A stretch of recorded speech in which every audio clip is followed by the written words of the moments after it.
इस गांव के लोग भी जंगल के उस पार कभी नहीं जाते। कहते हैं वहां एक औरत रहती है जो हर अमावस्या की रात किसी का नाम लेकर पुकारती है, पर लोगों को कहानियों पर तब तक यकीन नहीं होता जब तक कहानी उनके साथ ना हो जाए।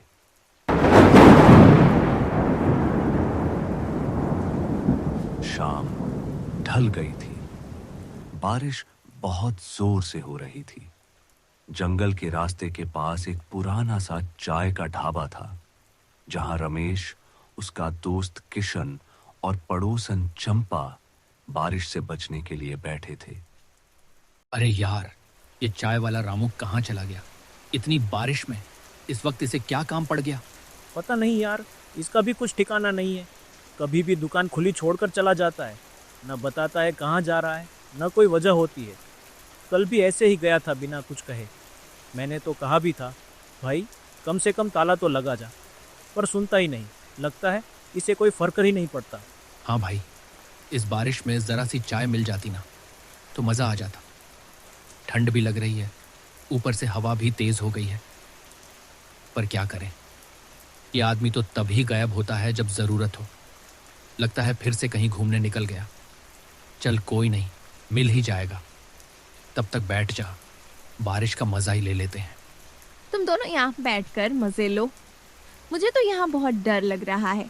गांव की बिजली भी चली गई है, सब जगह अंधेरा ही अंधेरा है।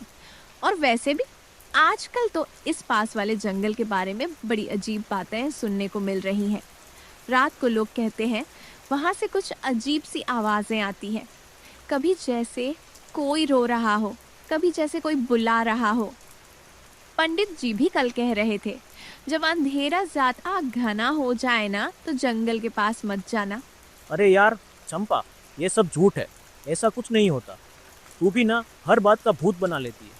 कुछ दिन पहले भी मुझे विक्रम बता रहा था कि उसने जंगल में किसी को देखा था। पर भाई, रात के अंधेरे में कुछ भी दिख जाता है। इंसान का दिमाग ही खेल खेलता है। मैं तो कहता हूँ लोगों के पास काम नहीं है, इसलिए कहानियाँ बना लेते हैं। हर आवाज़, हर साया, सब उनकी सोच का नतीजा है। बस हवा चलती है तो पेड़ हिलते हैं और लोग समझ लेते हैं भूत आ गया। अरे रमेश, सुना क्या? आज सुबह लाला ने बोला उसने जंगल के उस पार एक औरत को देखा है। अरे भाई, ये सब कहानियाँ है। सफ़ेद साड़ी, खुले बाल, हर अमावस पे कोई ना कोई भूत बन जाता है। नहीं रमेश, इस बार उसने सुना था। वो औरत किसी का नाम ले रही थी, रमेश का नाम। अरे बस कर चंपा, तू तो बिना वजहदार जाती है। मैं सच कह रही हूँ, जंगल के पार कुछ अजीब है। आज रात मत जाना। तुम दोनों को सब डर लगता है। मैं जाकर देखता हूँ आखिर वहाँ है क्या। यह कहकर रमेश वहां से उठकर जंगल की तरफ चल पड़ा और साथ ही किशन को भी उसके पीछे जाना पड़ा।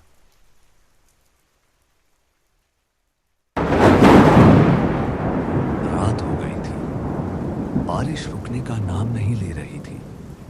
फिर भी रमेश और किशन जंगल की तरफ निकल पड़े।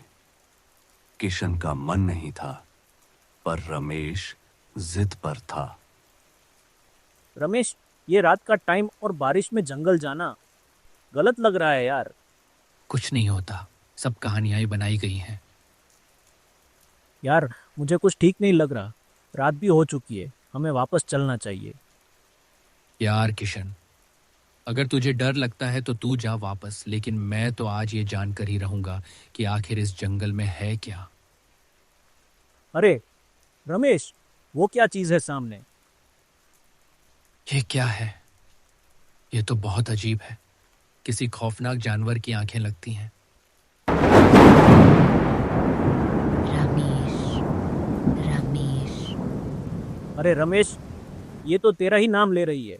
हमें यहाँ से फौरन निकल जाना चाहिए। यह कहकर किशन वहां से तुरंत भाग जाता है, लेकिन रमेश को अब भी यकीन नहीं था। वह अब भी इस राज से पर्दा उठाना चाहता था। रमेश हिम्मत करता है और जंगल के और अंदर चला जाता है, जैसे वो खौफनाक आंखें और आवाज रमेश को अपने पास बुला रही हूं। कुछ ही देर आगे चलने के बाद रमेश को ऐसा महसूस होता है जैसे कोई उसका पीछा कर रहा हो। वह तुरंत घबराकर पीछे की ओर देखता है। वह देखता है कि एक सफेद बालों वाली और लाल आंखों वाली औरत बहुत ही अजीब अंदाज में उसका पीछा कर रही है और उसका नाम पुकार रही है। रमेश।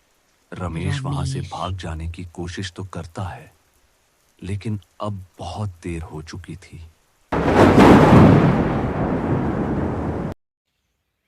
सुबह हो चुकी थी, बारिश थम गई थी, लेकिन रमेश अब तक घर नहीं लौटा था। पूरा गांव चिंता में था। चंपा और किशन बहुत परेशान थे।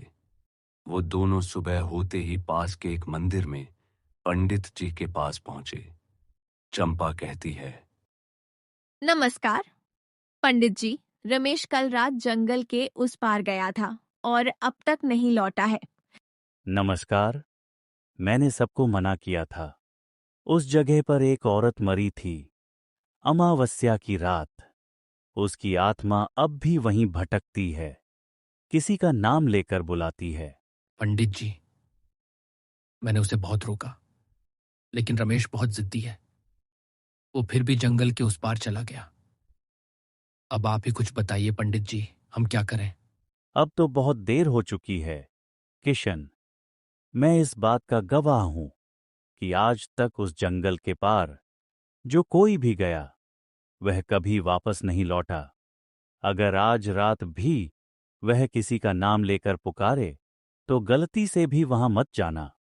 यह सुनकर वो दोनों मायूस हो गए और मंदिर से जाने लगे, लेकिन किशन के मन में तो कुछ और ही चल रहा था। चंपा को अब कोई उम्मीद नहीं थी, लेकिन किशन गांव के बीचों बीच एक पेड़ के नीचे बैठ गया और दिन ढलने का इंतजार करने लगा कि कब रात होगी और वो जंगल फिर से किसी का नाम पुकारेगा। किशन को लगता था कि रमेश अब भी उस जंगल में होगा और वो उसे वापस लेकर आएगा। देखते ही देखते शाम हो जाती है और रमेश की तलाश में किशन जंगल की ओर निकल पड़ता है। उसके चेहरे पर डर साफ झलक रहा था। कुछ दूर चलने के बाद ही किशन को गांव के कुछ लोग मिलते हैं जो आपस में कुछ बात कर रहे थे। किशन उन लोगों से अपने साथ चलने की विनती करता है और कहता है, अरे सुनिए जरा, आप लोग जानते ही होंगे कि कल रात रमेश के साथ क्या हुआ। इसलिए मैंने ये फैसला किया है कि आज रात मैं भी वहां जाऊंगा और रमेश की मदद करूंगा। कौन जानता है, वह शायद अभी भी वहां जिंदा है और किसी मुसीबत में है। तो क्या आप लोग भी मेरा साथ देंगे? वहां जो कुछ भी है हम सब मिलकर उसका सामना कर सकते हैं। अरे किशन, तू पागल हो गया है क्या? तूने रमेश का अंजाम नहीं देखा क्या और अब भी वहां जाने की बात कर रहा है?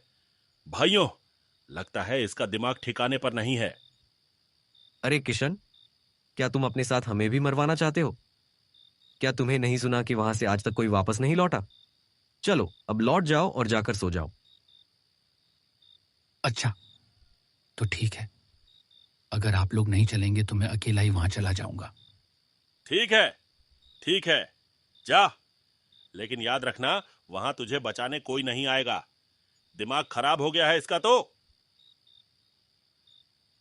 यह सुनकर किशन अकेला ही जंगल की ओर निकल जाता है। रात हो चुकी थी। किशन डरते डरते कदम आगे बढ़ाता है। हवा ठंडी हो गई थी, मानो वहां किशन के साथ कोई मौजूद हो। किशन जंगल के और अंदर पहुंचता है, पर रमेश उसे कहीं नजर नहीं आता। रमेश, रमेश। और तभी वही होता है जिसका डर किशन को था। वो औरत किशन का नाम पुकारती है। किशन तुरंत पीछे मुड़कर देखता है।